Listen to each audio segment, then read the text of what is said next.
Hi everyone. So in today's video, we'll talk about the differences between the two universes of WhatsApp, the WhatsApp Business API and the manual WhatsApp, which is the WhatsApp mobile application and WhatsApp web. WhatsApp Business API was primarily built around automation, which was to send automated messages, chatbots, and SMS-like capabilities where you could send out bulk WhatsApp messages and automate a lot of your activities on WhatsApp. Whereas the manual WhatsApp messages was built to build around manual interactions and send manual one-to-one interactions with friends, customers, or whosoever you want. So these are two mutually exclusive universes which people often confuse with. So today we'll try to bust some myths around these two.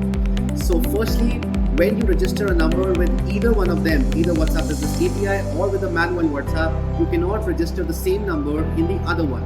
So for example, if you register a number today in WhatsApp Business API, you cannot register that number in WhatsApp or WhatsApp web. Secondly, WhatsApp web was not designed for automated messaging. If you start sending bulk messages on WhatsApp web or manual WhatsApp, WhatsApp will ban your number and your number will soon become unusable. Third thing is, when you use the WhatsApp Business API, you end up paying for every message that you send, every promotional message that you send through the API, you end up paying a certain price. The price list is mentioned on the WhatsApp pricing list on their website, you can check it out, but there's no price to send messages using the manual WhatsApp Business application or WhatsApp web. Now let's understand what are the use cases for these two universes. When should you use the API solution and when should you use the WhatsApp mobile application and the WhatsApp web. So WhatsApp API should be used only when you're trying to do some kind of an automation. For example, you're trying to build a chatbot or you're trying to build some form of a e-commerce solution where a chatbot is going to interact with the users and deliver a chatbot based commerce solution.